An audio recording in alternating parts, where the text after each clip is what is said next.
So, good evening, all, and welcome to this evening's HAGAS meeting. I'm Kevin Noble, I'm the Programme Secretary for HAGAS. Tonight, I'm very pleased to welcome Rolf Wahl Olsen as our guest speaker. Now, we all like to think we're up to date and current, but our speaker tonight will always be more advanced than we will ever be.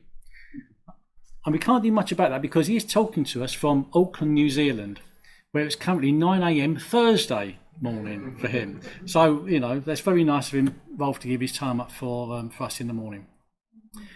Rolf has been interested in astronomy for as long as he can remember. Having observed and photographed the night sky for decades, he enjoys taking ultra-deep exposures, gravitational lenses, quasars, distant galaxy clusters rather, extragalactic globulars, and even the cosmic web itself. His interest has led to some novel achievements in amateur astronomy, including imaging the circumstellar disk of Peta Pictoris, the first optical detection of the southern jet in Centaurus A, light echoes from both SN 19887A and the Great Eta Carina eruption. And he has also received numerous competition awards and APODs. I checked them out on Rolf's website and the list is endless, so please do visit it yourself and have a look. Tonight, Rolf will share his astrophotography background, observatory setup, the story behind the ultra-deep Centaurus A image, and some new features not imaged before. He will explain his process for making deep starless images using Centaurus A and his image of Hubble Deep Ultra-Deep Field Area as examples. So let's welcome Rolf, and a rousing welcome for his effort to join us in the...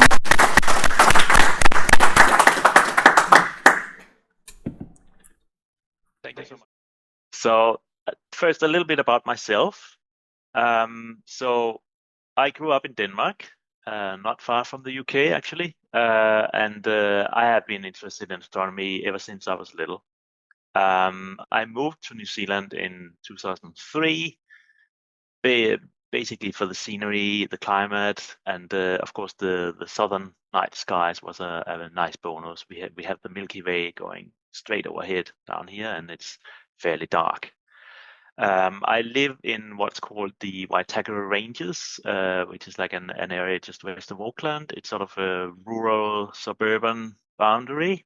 I can certainly see the light from Auckland, but I can also see the Milky Way and the Magellanic Clouds, and so it's still fairly good for astrophotography in an urban setting, at least. My specialty is to do high resolution deep sky photography. So my particular setup has a quite narrow field of view with less than 1 arcsecond per pixel in my images. Favorite targets, as was mentioned, I like to do sort of unusual or rarely imaged objects, or I'll do familiar objects presented in a new way. So that could be ultra deep version of familiar objects. I've also imaged a couple of light echoes, which I will show later, gravitational lenses, odd things like that. And yeah, I have observed and photographed the night sky for quite a few decades now, with many different instruments. There's a list there. So in 1990, I got my first telescope. It was a little 60mm refractor. I was very excited, but also disappointed with how little I could see in it visually. But I was still hooked and wanted more. So over the years, I upgraded to like a 100mm refractor on a proper equatorial mount. A couple of years later, I got a 10-inch Newtonian, like a build-it-yourself kit. I did a few experiments with film astrophotography, but I never really got into film astrophotography. Then in 2003, I started taking pictures with a long exposure modified webcam. So those were pictures of the moon and the planets and some of the brighter deep sky objects. A year later, I built my first observatory, which you can see at the bottom left. It was just a simple shed with a roll-off roof. But it made a big difference because the equipment was then set up permanently. And it makes all the difference because you don't have to carry it in and out and connect all the cables and so on. And it just means that you get to use it a lot more.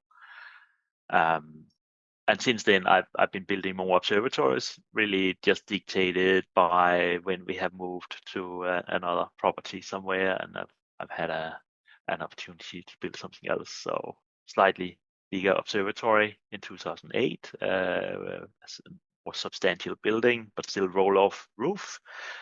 In 2011, I got my current telescope, which is a 12.5-inch f4 truss Newtonian, and I got a proper CCD camera as well. And then in 2016, 10 years ago already, I got my third and I would say hopefully last observatory, which is a fully automated dome, which I'll show some pictures of. So here is the current site. So as I said, it's in Auckland, New Zealand. You can see the observatory dome here on the right. And the Milky Way above. And there's a fairly good view. I can see to the horizon, maybe 180 degrees around. So half the sky, I have a good view of the horizon. And there are a few trees, but I have a decent coverage throughout. And in the bottom left, you can see the inside of the dome. It looks a little bit like you're inside a submarine or something. And you've got the pier in the middle, the instruments, and the telescope on the mount there. And this is at a 200 meter elevation. So Auckland, even though New Zealand has big mountains, Auckland is relatively flat, but it's certainly hilly. And this is up in sort of the hilly area overlooking Auckland. And quite often in the winter we have sort of morning fog covering Auckland, but the observatory is up in the hills above it, so it's a nice view as well. This is the picture from inside the dome again. So just showing you what equipment I have. So you can see the telescope itself, 12.5-inch f4 truss Newtonian. So this is a homemade telescope put together with some aluminium poles from the local trade depot, and then a primary mirror. You can see it's a conical mirror to reduce the weight, because all of this is riding on a fairly old Losmandy G11 mount, and I think it's probably at the limit of what you can reliably track on this mount, but it's working all right. But if I wanted like a new modern telescope and a bigger one, it would definitely be heavier, and I would also have to upgrade the mount as well. So that would be a major upgrade, but maybe in the future someday I might do that. And you can see down here the pier. You can see there's a little square mini PC here, an Intel NUC mini PC. And you got the box that controls the actual dome. And you got all the cabling, the wiring here, and up at the end, it's a Newtonian, so the light comes out the side. And you got the main camera here and the guide camera. In the last year, I've actually purchased a new camera. So this is a picture of my old camera, but the overall setup, of course, works the same way. It's just a different camera now. All right, so remote controlled operation. So the way I've put this together, I think, which is pretty standard for this type of observatory. So as I said, you have a mini PC on the pier that controls everything locally. Mine is running Windows 11, and I run NINA, which is nighttime imaging and astronomy. So that's like an observatory control piece of software that connects all the different bits and pieces together. It connects the telescope, the camera, the filter wheel, the dome, auto guiding, the focuser, and make them all work together as a whole, and controls which piece of equipment does what, and enables you to gather data in an automated way. You also need some drivers, so that those are the familiar ASCOM drivers. You need to install that to actually get the software to connect to your equipment. And the Scope Dome observatory has its own driver as well that you need to install. and then they can all connect and be remote operated. So what I tend to do is that I started up remotely from inside the house. The telescope, the observatory is just 10 meters away from the house, but it just means that it's more flexible. I can have it running all night and keep an eye on it from inside while I'm spending time with my family, watching a movie or whatever. So I think the automation part and having it in an observatory makes a really big difference in terms of the amount of data you can gather and how often you can use it and really how much you get out of it. So that has been a big difference for me, rather than having to manually go out, set it all up, connect all the cables, and then tear it all down again when you're done. Just a quick overview of my workflow. So as I said, I use the Nina software to capture the images. So that's the data gathering. Then you need to do image calibration, so that bias, dark, flats calibration. I use PixInsight to do that. And then for image processing itself, I do most of it in PixInsight. So that's the early stages, obviously the stacking, combination of the channels, noise reduction, gradient removal, and so on. And these tools in PixInsight get better and better all the time. So it's quite impressive how they keep updating it and come up with new features. I will then take sort of the final combined image into Photoshop, because I still like to work with layers and sort of apply things in a more controlled way. You can process the entire image in PixInsight, but I still like to use some of the Photoshop features, and it's probably a remnant from before PixInsight existed. I used to do Photoshop exclusively before that. But I just feel that I know the Photoshop controls quite well, and I can get the results that I like by doing that. Image analysis. So by that I mean, if you want to like make different images, like take images at different years and subtract them from each other, look for special features. That's how I found a couple of light echoes, for example. If you want to do astrometry or enhance certain areas, but not the other ones, it can be easier to do that in Photoshop. But I do these things both in PixInsight and Photoshop. Depends on what I'm trying to achieve. And then I have made some astronomy videos as well, some animations based on some of my images, sort of educational videos. I use DaVinci Resolve sort of video editing software for that. And I do show a few links to videos like that in the talk here. But I will make sure that I send the links and stuff to you guys afterwards, so you can watch them on YouTube. All right. So just to illustrate that, as I think everybody in astrophotography knows, astrophotography is a journey, and you can always improve. So I've taken Centaurus A as my example here. So in 2004, I had just moved to New Zealand, and I had my this was still my manual setup, putting everything together every night.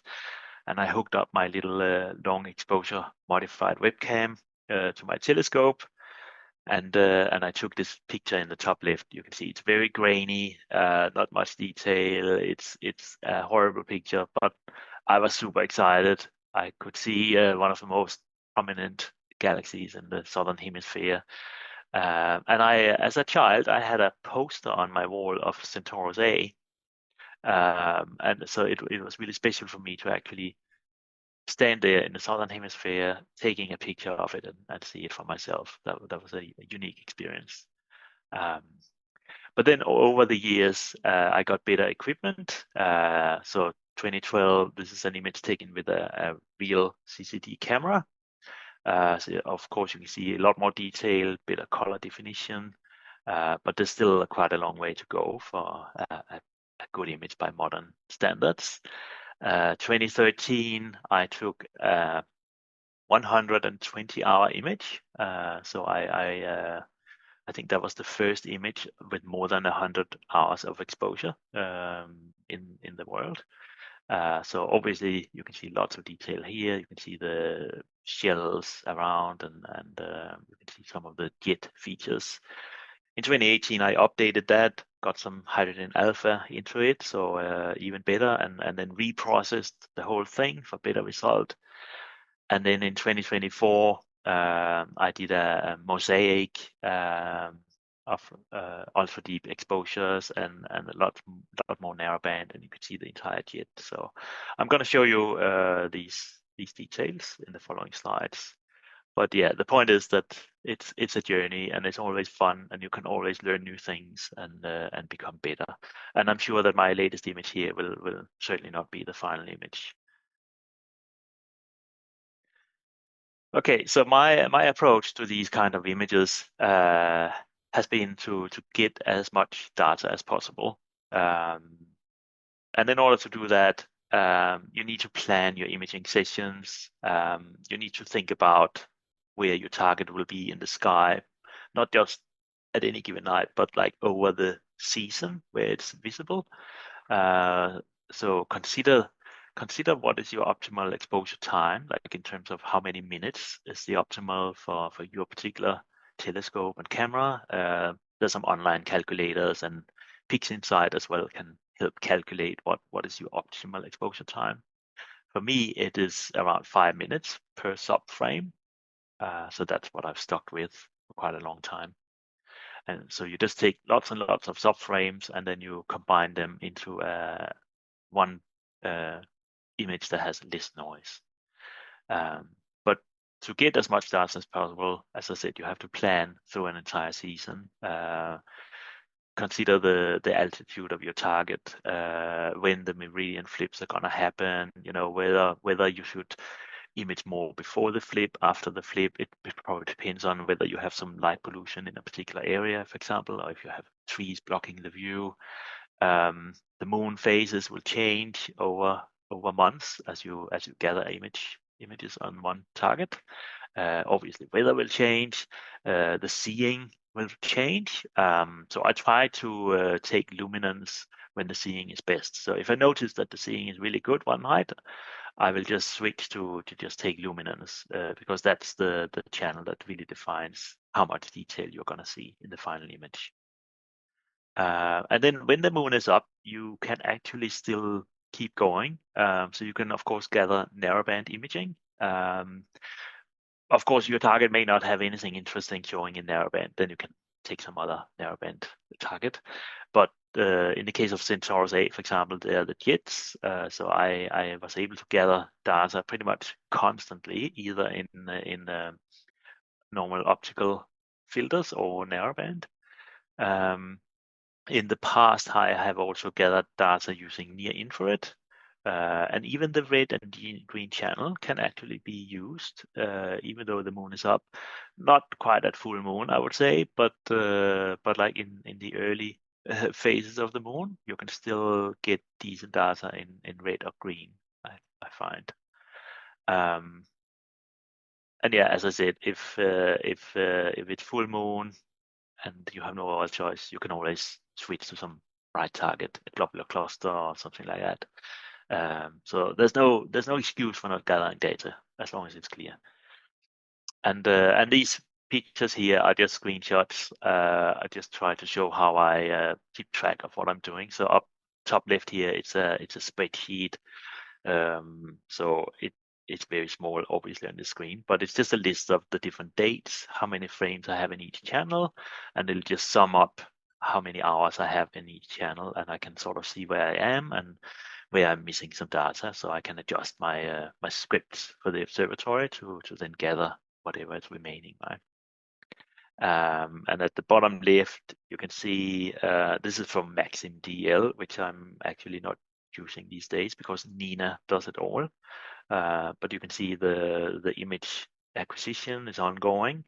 You can see Centaurus A there. It is a single frame, and you can see the guiding. So you have these graphs showing how accurate your telescope is following the guide star when you do this. And then the bottom right, this is not for Centaurus A, it's for the Antlia cluster. It's another image that I took some years ago. But I thought it was fun to sort of put together a graph of how the image time, exposure time accumulates over time.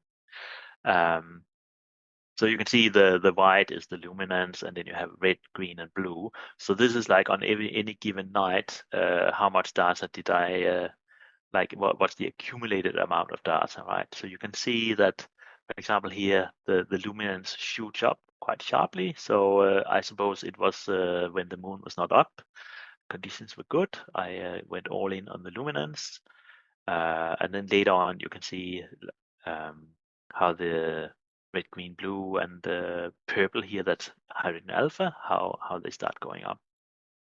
And overall, this image had 150 something hours of exposure.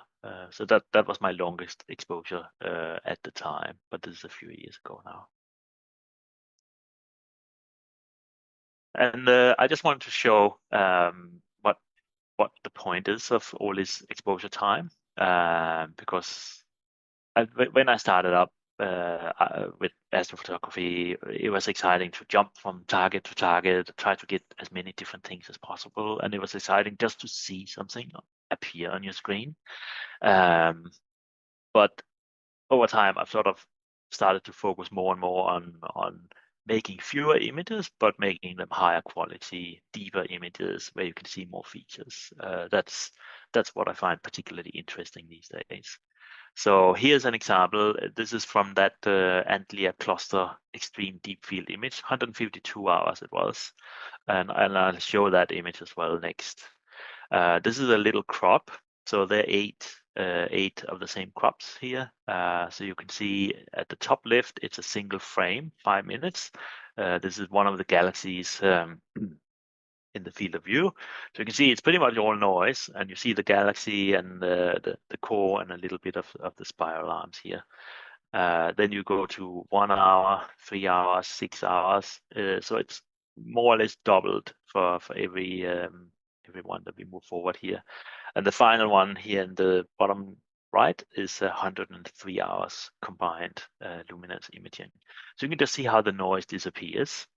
And I want to add that this is unprocessed. This is just in the PixInsight program, just a default stretch, nothing else done to the image, right? So this is how it comes out of the stack, basically. And on the right, you can see the final processed image of the same little snippet. And there you can see the galaxy, lots of detail. This galaxy is unusual. It has a little very dark dust cloud, which is believed to actually be not in the galaxy, but quite close to the Milky Way, but like a microscopic dust cloud, maybe just a couple of light years wide or something, that just happens to block the light from this galaxy. And here's the final image. And the little piece we were looking at is the galaxy down here at the bottom center. So this image was taken from January to June 2015. So that's 11 years ago now. Time flies. But that's the Antlia galaxy cluster. It's in the quite deep southern hemisphere. And this was an interesting field for me because it has all these galaxies floating around. And then it also has some nice red hydrogen alpha from the Antlia supernova remnant, which is a very large supernova remnant that's quite close to us. So it's very diffuse and spread out, but a little bit of it crosses the galaxy cluster here. So I thought it made for a nice composition. And this image was chosen as Astronomy Picture of the Day in October 2016. Okay, so let's get to Centaurus A. So just introduction to Centaurus A as a whole. So this is a very famous galaxy. I'm sure most people have seen an image of this galaxy. It's the classic sort of spherical shaped galaxy, but then with this odd black strip, almost like a slab of bacon across the core. And this is believed to be the remains of a spiral galaxy that got too close and sort of got swallowed up into Centaurus A within the last maybe 500 million years or so. That it's been ripped to shreds, but you can still see its dust relatively intact in one piece here. So it just happens to be blocking the light from the core of Centaurus A, and just happens to lie in our direction. If it was on the other side, we probably would not be able to see it. Centaurus A was discovered by James Dunlop in 1826, and it's about 11 million light years away in the constellation of Centaurus. So it's one of the closest large galaxies, and it's definitely the closest active galaxy with an active galactic nucleus, and is one of the most studied galaxies of all because it is close, it is quite large in the sky for that reason, and it's quite easy to then study it in detail. So this AGN in the center is a black hole, and it's one of the strongest radio sources in the entire sky. So around this black hole, there's an accretion disk where matter is falling in and rotating at extremely high speeds around the black hole, the supermassive black hole in the center. And that causes these plasma jets to get shot out along the north and south pole, the rotation axis of the black hole. And you can see in the middle here, you can see this is from Chandra X-ray image. You can see the bright center, the black hole, and you can see these massive jets that shoot out. The thing that happens is that because of what's called relativistic beaming, we really only see the jet that's pointing slightly towards us. It's pointing towards us at around 50 degrees. And then the opposite jet is obviously pointing away from us. So we don't see it much, the actual jet, but we do see these sort of lobes, and you can also see them in the radio image here at the bottom. So in radio, you can see both jets quite easily.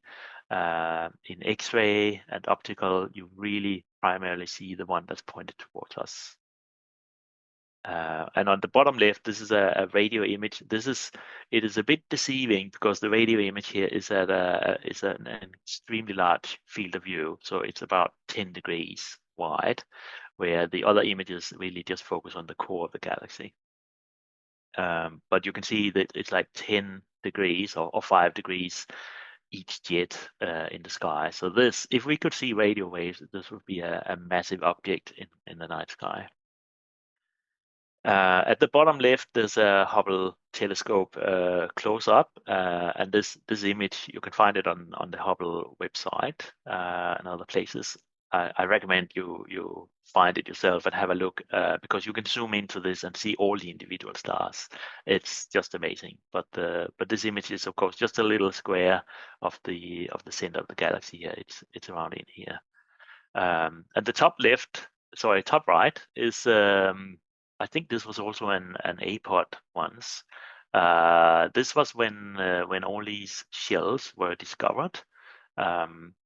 So this is a very highly processed image where they tried to bring out all these different shell structures around the galaxy or within the galaxy halo. And it's one of the images I noticed, and I thought it would be interesting to see if amateurs could pick up these things as well. All right, so this is my image of Centaurus A from 2013. So I believe that this was the first amateur image with over 100 hours of exposure. And the limiting magnitude in the outer areas where there's not so much Centaurus A halo in there is around 25. So it's a really deep image, especially for its time. This was also one of the first images where you, as an amateur, you could pick up some of these hydrogen alpha filaments that are associated with the northern jets, and that's the one that is going down here to the bottom right. So I would just add that over the years I I have been in debates with other people about what's up and down in astronomical images, whether north is up, whether north is down. And when you're in the southern hemisphere, it's obviously the reverse. So I tend to orient my images the way that I think they look best, rather than what's a particular convention. So I tend to feel that Centaurus A with the jet looks better in this orientation, but it also means that north is actually down, which is interesting. But that's just my personal opinion. So it might be confusing that I say the northern jet when it's going down, but that's how it is in this image. And in this image, there was also the first optical detection of the southern jet. So that's the one going up. And this is the one that points away from us. So I don't think anybody had seen the southern jet in optical wavelengths. Certainly in radio wavelengths, it was well known that it existed, but not optical. And there's a tiny little dot up here. It's not easy to see in the image, but I have a better image of it. But that was the first detection of that as well. So, and that's when I sort of realized that spending all these hours on one object it actually pays off, because you can really find some unusual things and see new structures, and of course you also get a really spectacular image out of it, because there's just so much data and it makes it easier to work with, and there's a lot less noise.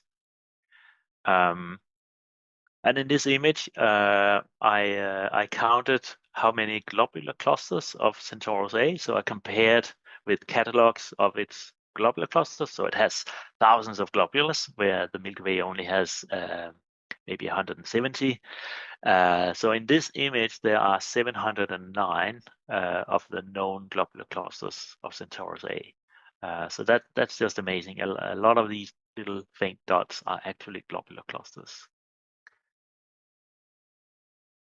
This is then an update to the image from 2018. I added around 10 hours of narrowband to really bring out that jet. Again, the northern jet here, and you can see it much clearer in this image. The red portion, there's like an inner portion where the jet hits some interstellar matter and makes it emit radiation, and then further out it happens again, but it's more spread out and more diffuse further out, the jet. And then the processing is better in this image. It's sharper, and peaks inside had gotten better features by then. So all up, I just felt it was worth to redo the whole thing and add a bit more data to get that. So you can see also pink hydrogen alpha in the dust lane as well itself, all these nebulae, and also you can see better definition of there's like a line of bright blue supergiants, so a lot of star formation in this dust lane as well.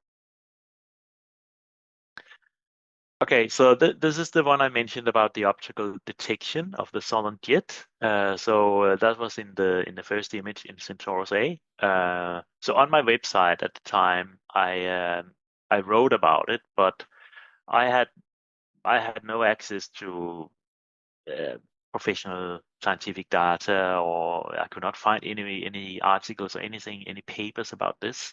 So I could only note that there was a corresponding faint trace of nebulosity, likely related to the otherwise invisible southern jet, and it's noticeable as this small red smudge on the opposite side of the core, in the sort of position where you would expect to find it. So I just wrote this on my website. I was just speculating that this might be the southern jet. And then a couple of years later, there was a paper done where they actually mentioned that they noticed that in my image they saw this feature. So this is the paper where they officially, this is from 2019, where they announced the optical detection of this, or of star formation in this cloud, and that's what we see here. So they were kind enough to include a mention of my image being the first actual detection of this.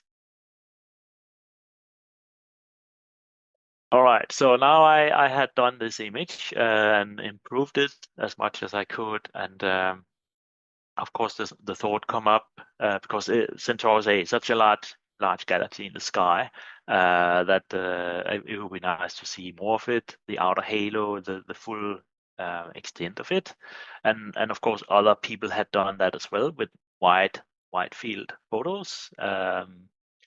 And I was thinking for a few years whether I could be bothered. I was thinking that's going to take forever because there was more than 100 hours in this image. So to take a mosaic, like probably 4 frames, piece them together, that was going to be a lot of hours. Not worth it, but I kept thinking it would be fun. So I finally decided to go ahead with this and expand the field of view. So here you can see how that works. So this was in pretty much most of 2024. I gathered more data. So in total, I ended up with 321 hours. It's a coincidence that it's 321, a funny number, but that was the total hours. And that includes 126 hours of narrowband. So there's more hours of narrowband in this new image than the total exposure time of the first already record-breaking image. So I combined all this with the earlier data, and that's the reason for the grand total. You can see the fields. This is like just rough alignment. I've just taken the raw frames. There's no calibration done on this either. You can see the vignetting and so on, but you can see how the 4 fields fit together, and the core is sitting in the middle. And obviously, I had very good data of the core region as well, which I combined. So I did not have to have these ugly seams in the middle. But these are the individual mosaic tiles. And then again, more spreadsheeting to keep track of all the data. Here, all the image files. So I have terabytes of image files for Centaurus A now.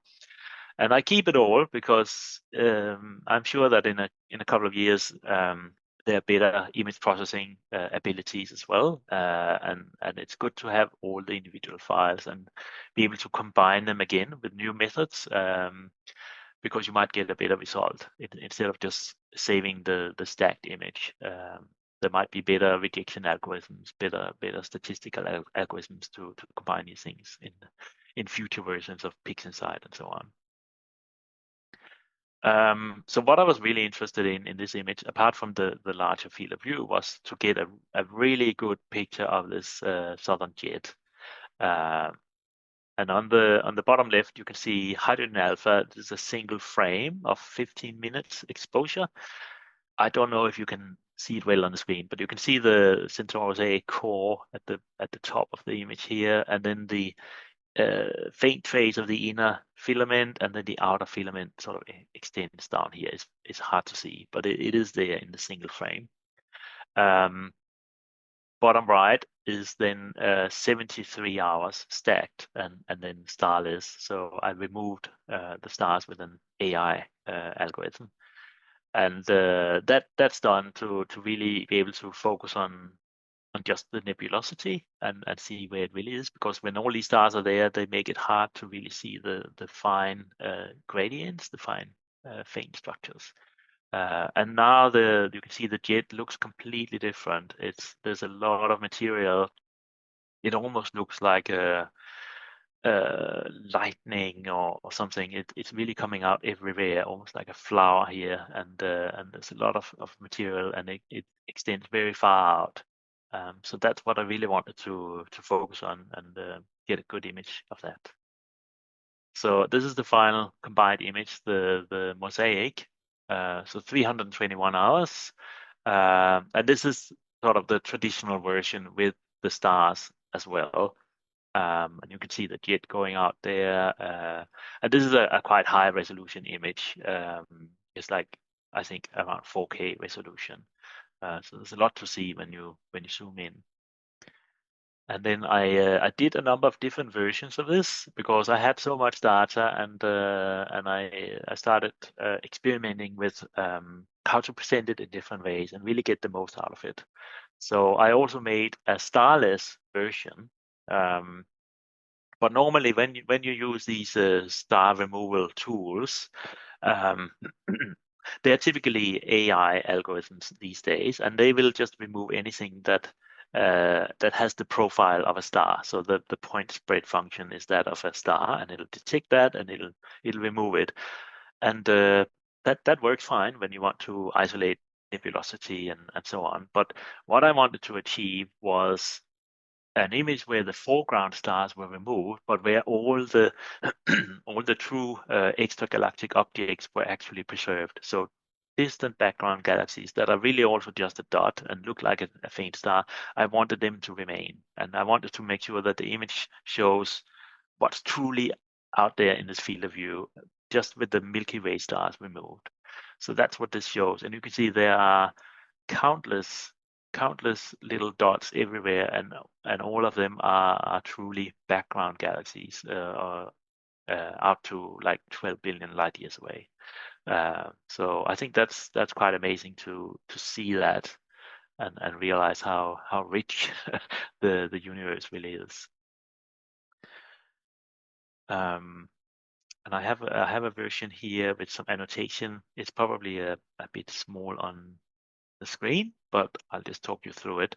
So obviously in the center, you got the dust lane, really prominent, with nice colors. You got the jet, so the inner northern jet here, but you can see how it's actually connected to the outer filament as well. It's really one long object. And then we have this halo of concentric shells, so all these sort of onion rings that are remains of the previous mergers that Centaurus A has experienced. And I have made a YouTube video with a simulation of how these galaxy shells actually come about. And you can go and watch that. And as I mentioned, I'll send these links to Kevin afterwards, and you guys can share them if you want to watch the videos. But these shells, as I said, are formed by these mergers, and it obviously expels matter out to hundreds of thousands of light years away from the core, and you get this fantastic object out of it. Up at the top left here, there's a red blob, and that's that southern jet I mentioned. So I also got better definition of that in this image. And you can see, apart from the dust lane, there's lots of black little dots here, scattered all the way across the halo. Little dark patches of dust are sort of silhouetted against the galaxy. There's also an interesting feature down here. There's a bluish arc, it looks like one of these shells, but it's like really prominent and quite sharp. So a separate study has shown that this is actually a stellar stream, and it's a remnant of a dwarf galaxy that was probably absorbed into Centaurus A around 300 million years ago. So it's sort of been shredded and stretched out, and there's a little stream remaining of it.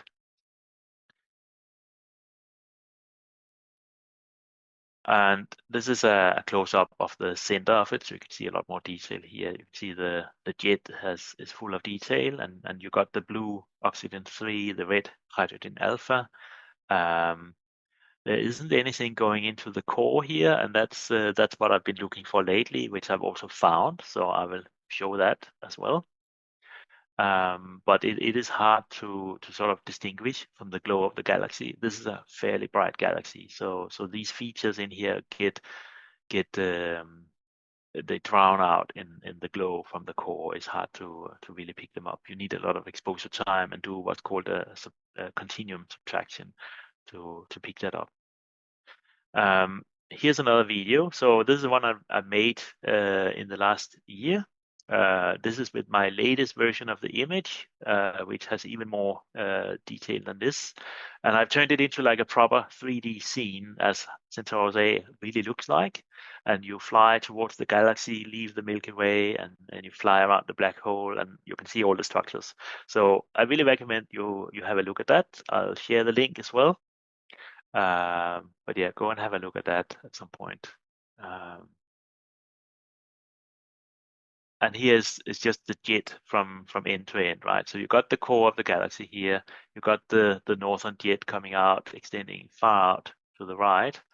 But then you also have the little bit of red from the southern counterpart of the jet that's facing away from us. And yeah, you can just see that it's a long structure The inner filament is around 30,000 light years from the core. And this big bright filament at the outer end, the bright part starts at around 65,000 light years from the core. So, and as I mentioned, the reason why we see one jet prominently and not the other is because of this relativistic beaming, because it's directed towards Earth. So the one that faces away from us, we don't really see the emission from that, or even though there might be. Depends on what interstellar medium is like in that direction. Okay, so I will just quickly talk about how I remove the foreground stars, and so I can create this truly extra galactic view where we still preserve the galaxies. And I'm gonna use an example from another image where I try to image what's called the cosmic web, and this is actually in the area of the Hubble Ultra Deep Field. So the cosmic web is this foam-like structure that really is present throughout the universe. So there have been many supercomputer simulations of this over the years, and they keep getting better. So here you can see an example of one of these. It's almost like a spider web, all these threads that are interconnected and form this giant soap bubble structure, almost like a web in space. And then the galaxies or the matter itself tend to clump along these lines. So that's the large scale structure of the universe. So the galaxies are not distributed randomly. They really fall into these web-like structures. And this is a remainder from when the universe was created in the Big Bang. So we have the cosmic microwave radiation, the background radiation. You can see here the image, the famous image from the Planck satellite, where they could see in detail how it's certainly not uniform. There are lots of little differences in temperature, minuscule differences, but these differences are the origins of the current large-scale structure of the universe. So I thought it would be interesting to sort of take a deep image of some area of the sky that's not where there's nothing to see really, just a black space, and then see, could I remove all the foreground stars and just leave the distant background galaxies, and could you maybe see this structure somehow? Because I don't think I've seen images of that. I've seen lots of simulations, but I've not seen actual images that show this structure in detail. So I took an image that I call the Fornax Ultra Deep Field. So Fornax is a constellation, also in the southern hemisphere, minus 27 degrees declination. So it's this little square in the center here. It is also the location of the Hubble Ultra Deep Field and many other studies. And the reason is that it's a particular transparent direction of the night sky. So we don't have many dust clouds or hydrogen alpha glow or anything in the way there. So you can say it's a fairly boring piece of the sky. But that's exactly what they did with the Hubble telescope many years ago. They took the ultra deep field. They just pointed at this patch of sky for, I think, 11 days in total, and got the first ultra deep field there, because you can really see very far out unobscured. So the size of this image is about the size of the full moon. The little red square is like the size of the full moon, roughly. And here it is. So that's my image of it, my field of view. So you can see they're just stars. There are no pretty galaxies or nebulae or anything in here. There are a few galaxies that you can sort of see are galaxies, but there's not much interesting going on. There's some stars with some pretty colors, but that's it. But overlaid here, you can see the different Hubble fields that have been used over the years, and the Hubble Ultra Deep Field is the red diamond here, and there's what became known as the Extreme Deep Field. Some years later, it's a smaller area within that, where they added some more exposure time and infrared exposures. And there are a couple of other fields as well that are larger, but all in this particular area of the sky. So this is a 60-hour exposure. It covers down to around magnitude 25 because there's just not any obscuring dust in the area, so you get a quite clean image of what's out there. So I wanted to remove the foreground stars. So what I did was I used the Gaia Data Release 3, which you can look up online. There are a couple of different places where you can look this up for free, and you can download the data as a large table. So that's what I did, and I took this into Excel as a CSV file, and I had a look at it. You can do filtering online, but it's nice to just get the data and filter it yourself and just sort of sanity check it. So I've used Excel to exclude sources that have a high probability of being distant galaxies or globular clusters or quasars. Those are really the things that are far out in the universe and may look like a star. So from this filtered data, I created a custom catalog. So this catalog is supposed to only have true stars and no background sources, even though they might look like stars. And what you can do is you can import this into PixInsight, and you can then use what's called the image annotation script to use that catalog and annotate all the point sources in your image that fall within that catalog, your own custom catalog then. So I did that, and these are sort of screenshots from that process. And at the bottom left here, you can see you can annotate all the sources that are part of your custom catalog. So all these crosses show point sources that are true foreground stars. You can see there are quite a few crosses, but most of the objects are actually distant background galaxies. But you can only really see which is which if you do something like this, because at the resolution that we have available as amateur astronomers, we can't see whether a little dot is a galaxy or not, right? You need the Hubble telescope or the James Webb telescope to really see that detail. So for us, it's just dots. So you need to look at the Gaia data and create your own catalog. And then what I did was that I used the tools in PixInsight to take my image and then create a starless image. So the typical process people follow when they want to enhance the galaxy or the nebula by itself without having the stars interfering, and then you can add the stars back on later and get a better result. But in this case, I did it to get a separate sort of AI star mask. So this contains all the point sources, and these AI tools are really good. They will find every point source in your image and just create a mask out of that. That's brilliant.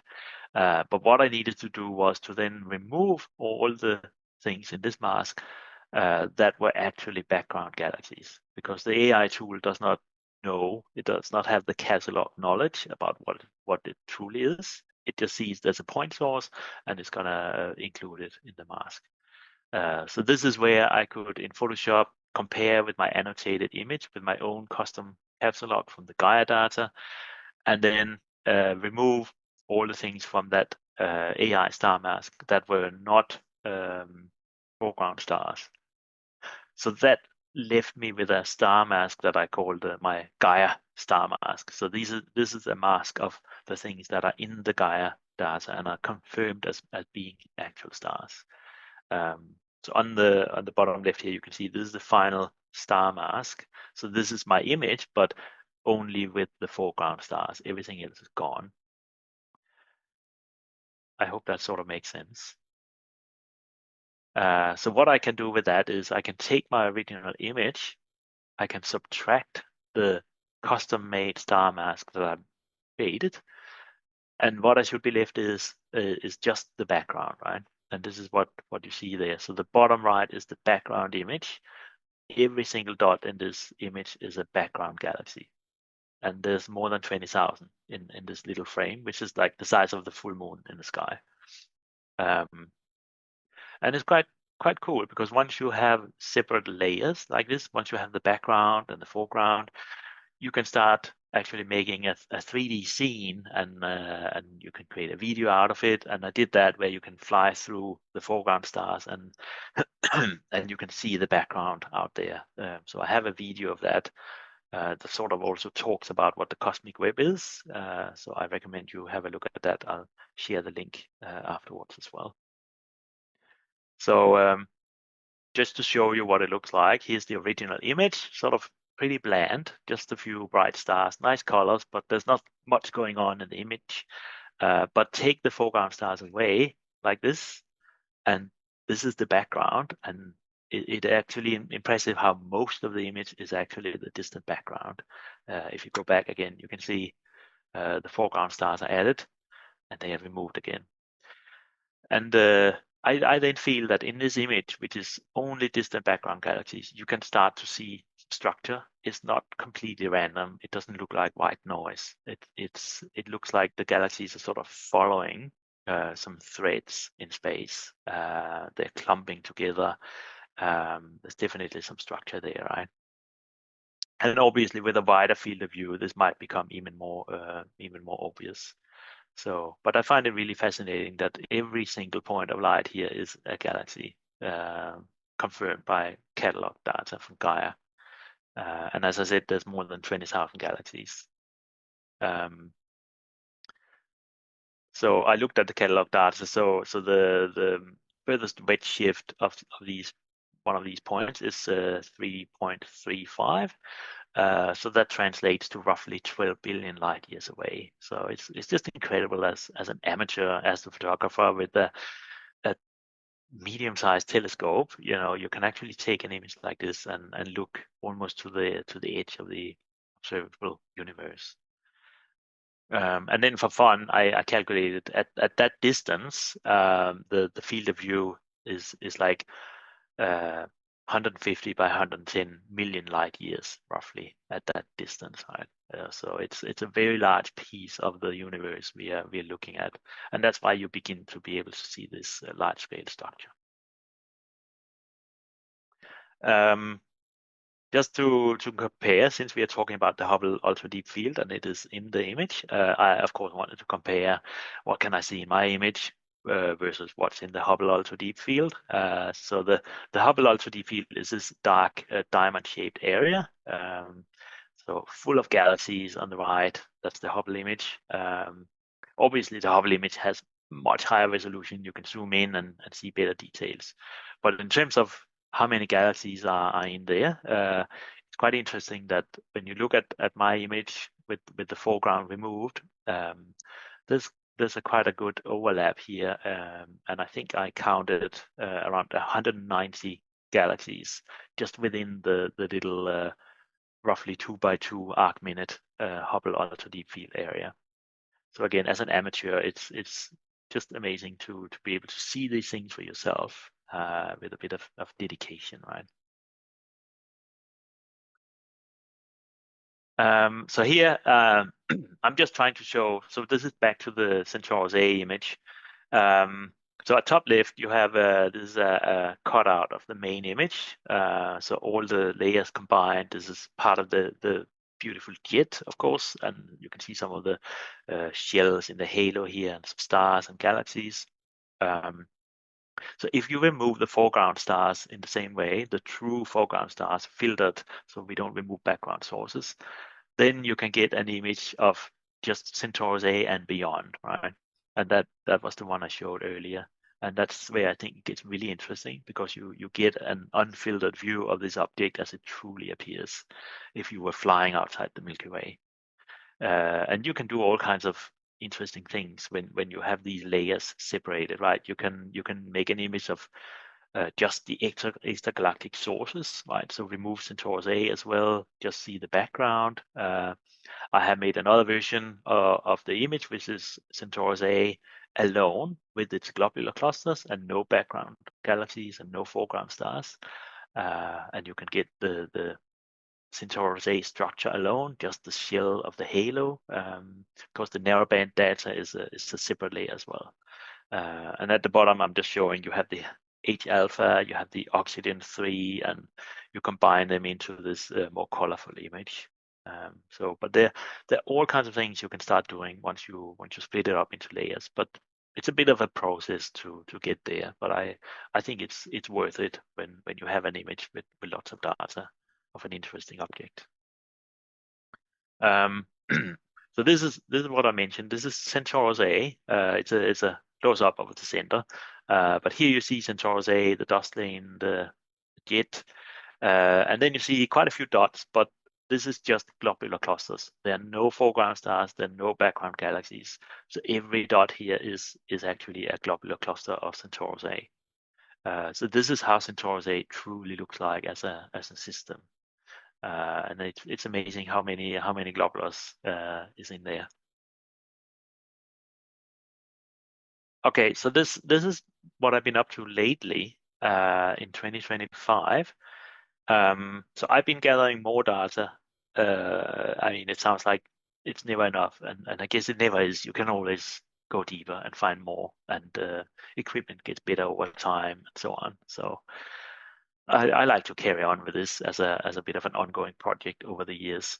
So what I've done here is I've done what's called a continuum subtraction. So I've taken all my H alpha data, which is now 220 hours as of today's date. And then I've taken the red channel from my Centaurus A image and lined them up, and then subtract the red channel, because normally you get obviously all the glow from the galaxy center in the image as well. But if you combine that with H alpha and subtract it out, you should be able to see only the H alpha in the center, because in the H alpha channel you also have glow from the stars. They do emit light throughout the visible spectrum. So in H alpha they also emit light, but it's not the nebulosity light that we're looking for. So by doing this continuum subtraction, as it's called, you can isolate the true H alpha to some extent. And this is a difference image, so it's the difference between the H alpha and the red channel. So obviously where the stars are, you get these artifacts, and you can see the collimation spikes are different. These are taken at different times, and my collimation has been different as well. The secondary spider, how the veins exactly are positioned, and slight collimation artifacts. So around the stars, there are some artifacts. They don't cancel out 100%, but you can really see the center of Centaurus A, all is H alpha glow, and no continuum from the galaxy itself, right? And you can see how the H alpha continues out. It's really connected from the core to the first filament here, and still connected out to the second filament, and it carries on. So the inner portion of this, from the core dust lane here and out to the first filament, that's not described in literature anyway, because I don't think it's not easy to see, and there has not really been studies of this. Studies tend to focus on the bright filaments and what's going on further out, to sort of study how the jet behaves. But I wanted to see if this perhaps continues all the way to the center, and it looks like it does. So this is a combined image with some annotation. So you have the optical image, of course, and it's sort of pretty picture version, but I've tried to overlay the new H alpha that I found. And you can see it's this glowing red, basically, and it goes all the way out through the jet and carries on. And here you have sort of starless version of the inner filament, the one that is here. You can see sort of a spike artifact from a bright star, but other than that, it's pretty clean. You can see lots of structure. The outer filament as well, the one that's at 60,000 light years out. So this portion, you can see lots of structure around that as well, not just in the well-known area of it, but around. There's a lot going on. So and at the moment, I'm gathering more data on this, and also in the red channel, so I can do a better continuum subtraction and reduce the noise even further, and hopefully find new things. Okay, so that was about Centaurus A. I'm not sure how we're doing for time, but I have some more slides if you guys want to hear about this. Are we still okay with time? Yes? Good. All right. So let me just have a sip. Okay, I wanted to share with you something else that I've been doing in the last couple of years. So you may be familiar with the supernova 1987A in the Large Magellanic Cloud. So this was the brightest supernova in modern times seen from Earth. So it was observed on 23rd of February 1987, but only visible from the southern hemisphere. So when I grew up in Denmark at the time, I was 11 at the time. I heard about this thing. I thought it was exciting, but I never got a chance to see it myself from Denmark. And then since I've seen that they detected light echoes from the supernova. So light echoes is when the light that travels out from the supernova gets reflected off interstellar dust and then gets bounced off and reflected down towards Earth, and we then see these echoes later because the light has traveled a longer distance than the direct line from the supernova to Earth. So this happened fairly soon after the supernova, or almost, I think, the following year. Big observatories could actually detect these concentric rings, like an echo. And again, this is a difference image. You can see all the stars are black, so it's a before and after, or like taken at two different times and then subtracted. And the things that show up in the image are the things that are different between the two images, right? So these concentric arcs of light is the main difference. So a couple of years ago, I was thinking, I had heard about these light echoes long ago, and I thought it was interesting, but had not really thought more about that or taking pictures of it. And then I thought, I don't know how bright they are. I wonder if I could get a picture of it. I had taken an image of this is the Tarantula Nebula area in the Large Magellanic Cloud. I had taken that image quite a few years back. And then I thought, oh, it's time for me to take a new image. I have better equipment. I'll do another one. And then I realized I had the old data. And then I thought, what if I do this subtraction and see if I can detect some differences? And maybe I could see this light echo. And I kind of thought, it's probably a long shot because someone else would surely have done that. It seemed like an obvious thing to try.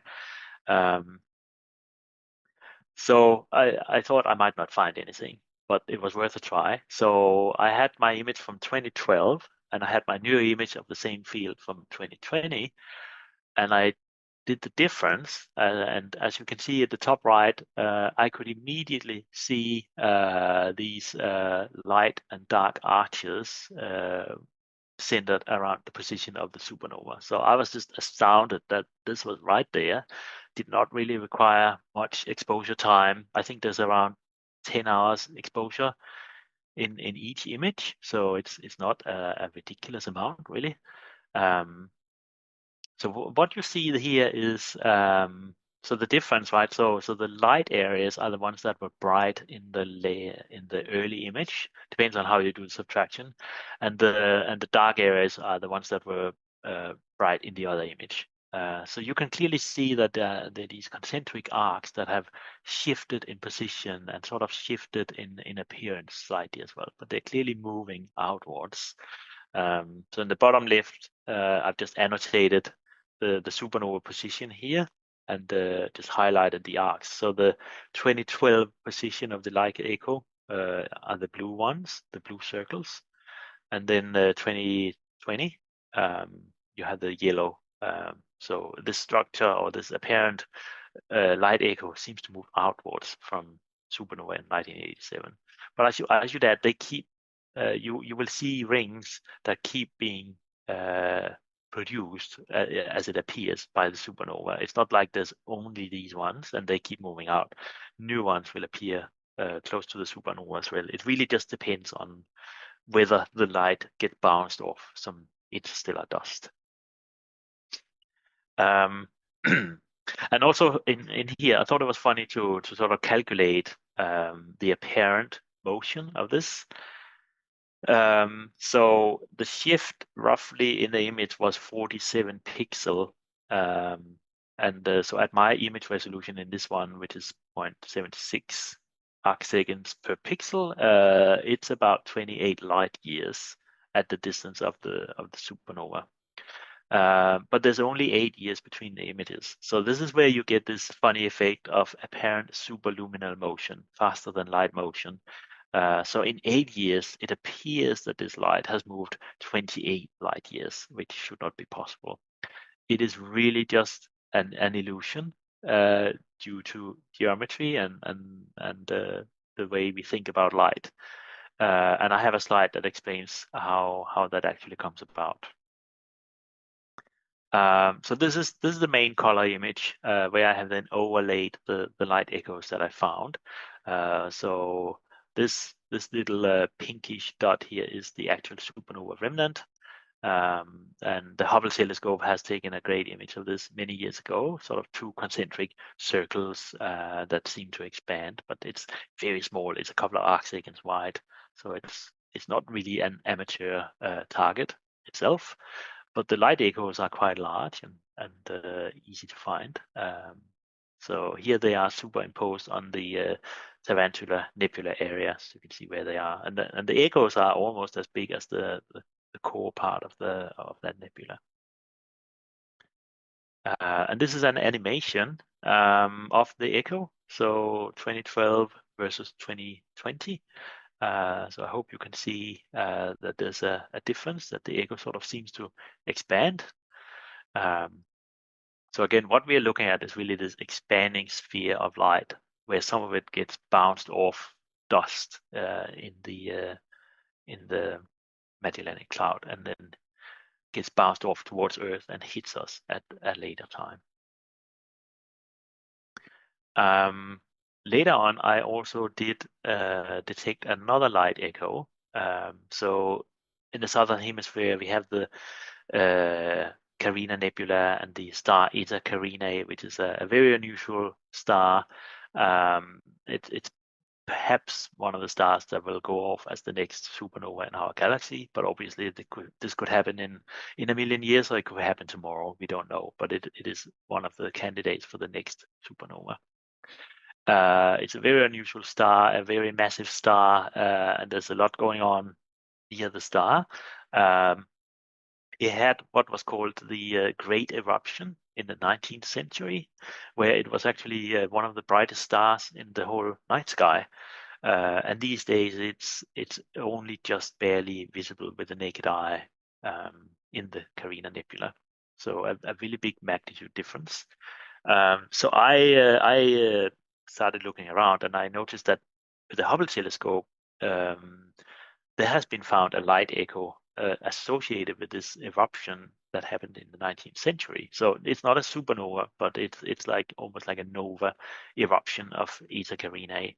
And the light echo is quite far from the star. If you're familiar with images of the Eta Carinae Nebula, you'll know that this is a fairly large area of the night sky, probably about a degree or more wide. And the light echo is over here to the left, and I have a close-up of it. And here I've colored it depending on when the image was taken. So between 2022 and 2023, just like 6 months in between each image, and I could actually see the light echo move.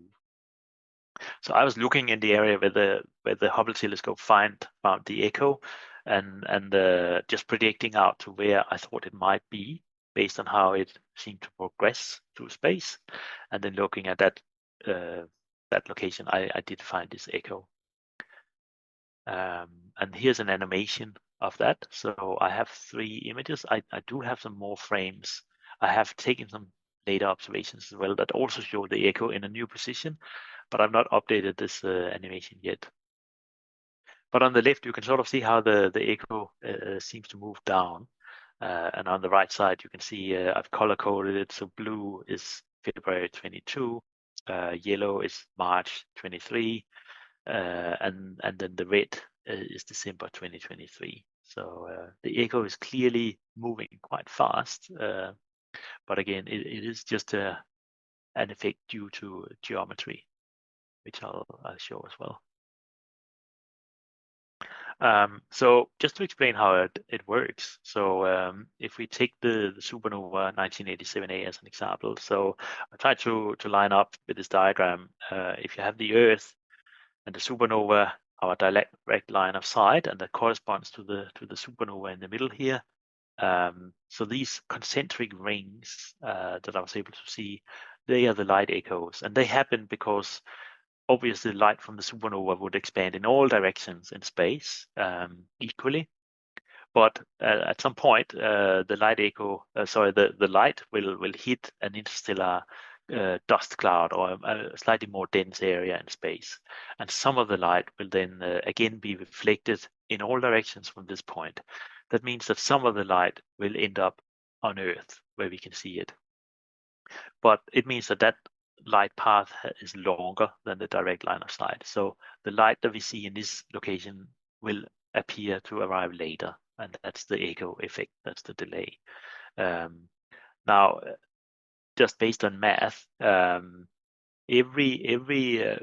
part of this light that we see at the same time will obviously have traveled the same distance from the supernova. So all these reflections, wherever they are in space, they can actually be localized to an ellipsoid with the Earth and the supernova at the focal points. So every part of the light echo that we see at any given time represents points on this ellipsoid. So you can sort of translate that into a 3D geometry of where these dust clouds are in space. And that's useful for science and understanding the structure of this dust. Okay, and then lastly, I just want to touch on the superluminal, the faster than light motion, because it's a funny one. But it's really just due to geometry. So if we look at how this works, so supernova or whatever object that emits the light would be at point A. So if we have a standard 3, 4, 5 triangle, just for the example, so if we say that from A to B is 5 light years, and A to C is 4 light years, and C to B is 3 light years. Then we have the supernova or the light source, and when the explosion happens, the light will travel out in all directions from the supernova. Then what happens is that at a point like B, some of that light will scatter on some interstellar dust, and it again gets scattered in all directions probably, but some of it will end up on Earth as well. And the point is that it has followed a different line of sight. It comes at a different angle, slightly different angle. So it looks like it comes at a different point in the sky. The thing that we seem to, the way we interpret it on Earth, right, when we just look at this, we will see the flash from the supernova along the direct line of sight, and then we will see the light echo along a slightly different line of sight. And if we have 3 light years between point B and C, it will look like the light moved from the supernova to point B in just 1 year, because the length of the direction here is 1 light year more. So there's 4 light years from A to C, there's 5 light years to A to B. So it travels 1 more year. It took 1 year longer to reach Earth, but it looks like our intuition is that the light must have moved from the supernova, like point C in space, to point B in 1 year, and the distance there is obviously 3 light years, and that seems wrong. But in reality, no light ever moved from point C to point B, right? It only moved from the supernova and outwards, and it took a longer path to get to Earth. So the superluminal motion is really just an effect of geometry. And that superluminal motion will appear to be faster, stronger, the smaller this angle is. So that's what we typically see in like jets from active galaxies like Centaurus A or M87, it looks like matter in the jet is moving at superluminal speeds as well. It's the same effect, and it really isn't moving that fast, but it just looks like that when we look at images and compare images taken over time. So I think that was the last slide. So this is just some links to my website, Astrobin, my YouTube channel. I was told just before the meeting that there are some musicians in the audience as well. So if you're interested, I also play piano, and I have a lot of piano videos on my YouTube channel. So you can look at that as well if you're interested. But yeah, these are links to the different things I mentioned. The 3D video, the galaxy shell simulation, the cosmic web video, and so on. So I'll share these links afterwards, so you don't have to sit and take notes. So thank you so much, and if there are any questions, please let me know.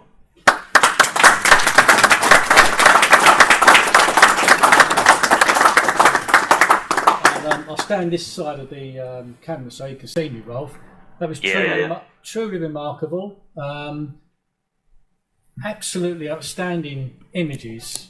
As astrophotographers ourselves, we couldn't even get anywhere near that, I don't think so. It was really fantastic. And the science behind it as well was just brilliant. So I'll ask the audience now, are there any questions for Rolf? Did you must think of something, surely. Can I just start? I'll start the question.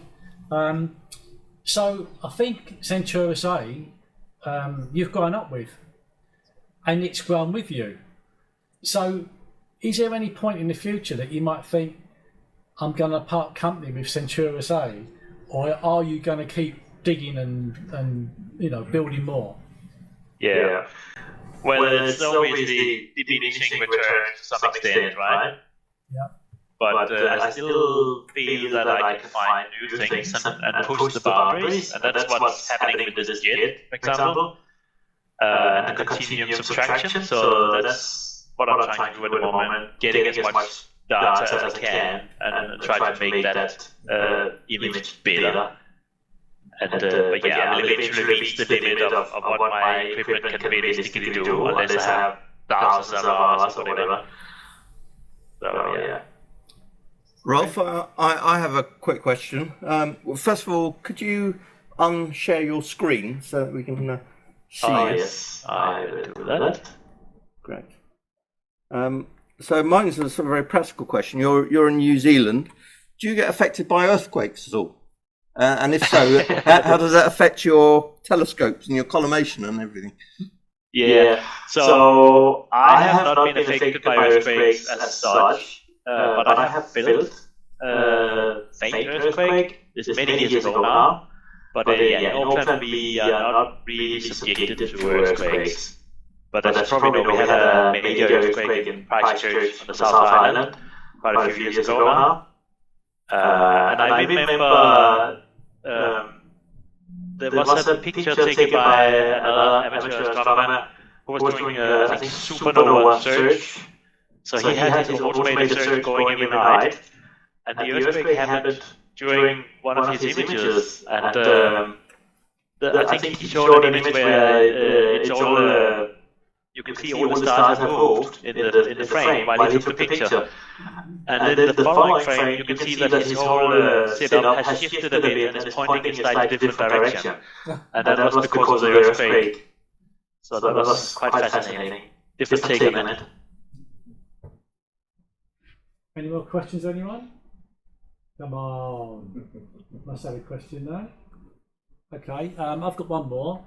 I noticed you've actually made your own telescopes, your Newtonians. Where did you pick up the skills to do that? Because, whilst there's plenty of documentation on it, it still takes a bit of skill to make one.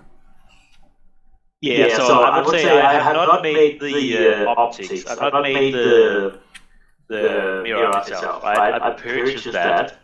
but the actual optical tube and so on I made myself. But I think I've always had an interest in do-it-yourself and renovations and doing things with my hands. So it sort of felt natural to do that.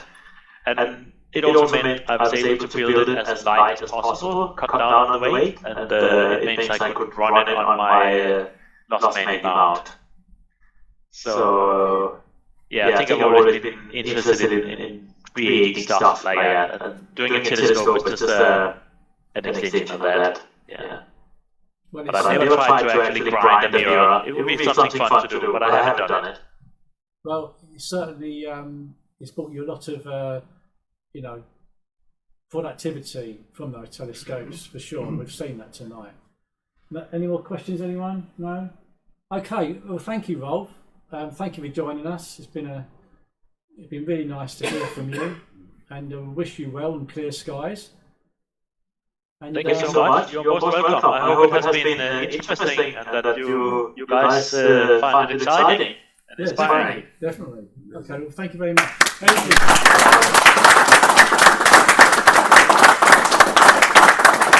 I'll speak to you afterwards.